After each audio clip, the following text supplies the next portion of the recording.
कार्तिक मास कथा। नारद मुनि से राजा पृथु ने हाथ जोड़कर कहा, महाराज, अब भगवान की पूजा का महात्म सुनाने की कृपा कीजिए। बड़ी ही सुंदर कथा है ये। जब मैं पढ़ रही थी तो मुझे लगा कि ये कथा आप सभी के साथ, आपको भी ये कथा सुनानी चाहिए ताकि ईश्वर की कृपा आप सब पर भी बनी रहे। नारद जी बोले, राजा पृथु, जो मनोविनोद में भी भजन करता है उसको परम पद प्राप्त होता है, और जो श्रद्धापूर्वक भजन करता है उसके महात्म का तो वर्णन ही नहीं किया जा सकता। इस संबंध में मैं एक अति प्राचीन इतिहास सुनाता हूँ। कलिंद पर्वत पर दीर्घपुर नामक नगर में सुबाहु नाम का अत्यंत धर्मात्मा राजा राज्य करता था। अपनी प्रजा का पुत्र के समान पालन करता, परंतु उसका धूम्रकेश नाम का पुत्र अत्यंत दुराचारी, चोर और जुआरी था। पुत्र के दुराचरणों को देखकर राजा सुबाहु ने उसे ताड़ना दी, परंतु वह नहीं माना। एक दिन गेंद खेलते हुए उसकी गेंद छोटी रानी के महल में जा गिरी, और गेंद लेने जब महल में गया तो रानी पर मोहित हो गया। जब राजा को इस बात का पता चला तो दोनों को प्राण दंड ना देकर उन्होंने राजकुमार को देश से निकाल दिया।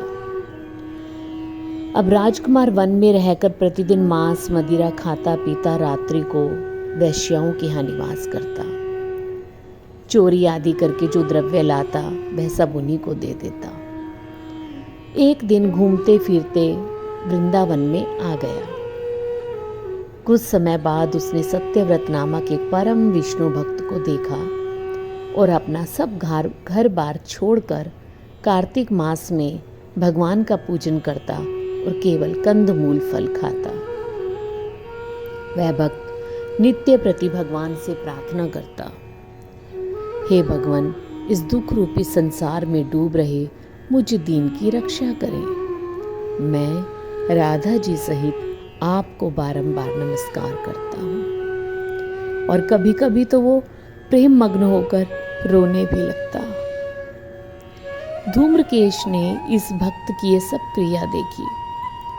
रात्रि को वैश्य के घर जाकर मिट्टी की मूर्ति बनाई, वही कृत्य किया, अंत में स्तुति की और वहीं सो गया। दैव योग से राजा के दूत उसी समय आ गए और उसी के हाथों से धूम्रकेशु मारा गया। यमराज के पास पहुंचा। यमराज धूम्रकेश को देखकर सिंहासन से खड़े हो गए, पाद्य अर्घ्य आदि देकर सत्कार किया। फिर अपने दूतों को फटकारते हुए कहा कि तुम्हें धिक्कार है, मैंने तुम्हें पहले ही आज्ञा दी है, विष्णु भक्त को यहाँ नहीं लाओगे। फिर तुम धूम्रकेश को यहाँ क्यों लाए? कार्तिक मास का व्रत वृंदावन धाम में चाहे हास्य से ही किया, मगर फिर भी वैकुंठ में जाने का अधिकारी है। यमराज धूम्रकेश से बोले, भगवान की भक्ति 9 प्रकार की।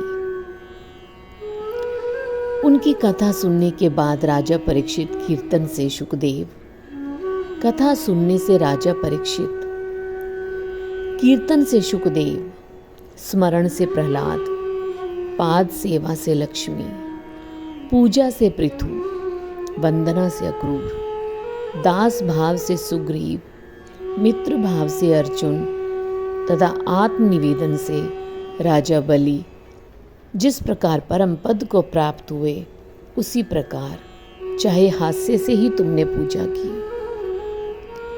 फिर भी तुम स्वर्ग के अधिकारी हो।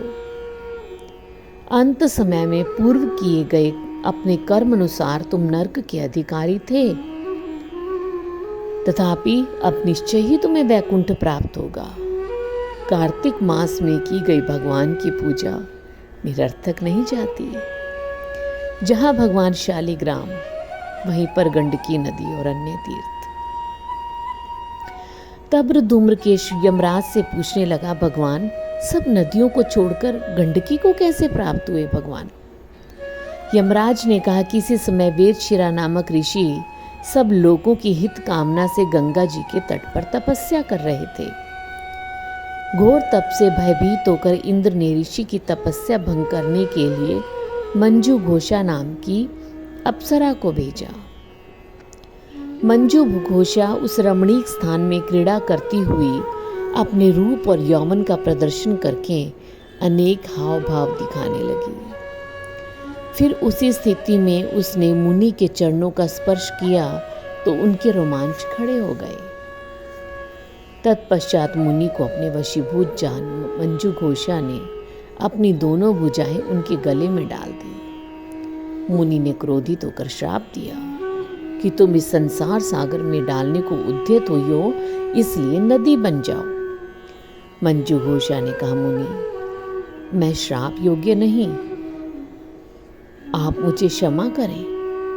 उसकी प्रार्थना से द्रवित होकर मुनि ने कहा, जिस समय भगवान विष्णु वृंदा के श्राप व शिला रूप होकर तुम में स्थित होंगे, तुम भगवान को धारण करने वाली होंगी। इस प्रकार मेरे द्वारा किया गया श्राप तुम्हारे लिए वरदान से अधिक श्रेष्ठ होगा। यमराज कहने लगे, राजकुमार, अब तुम विष्णु लोक को जाओ। तब धूम्रकेश सुंदर विमान में बैठकर वैकुंठ लोक को चला गया। जय जय श्री राधे।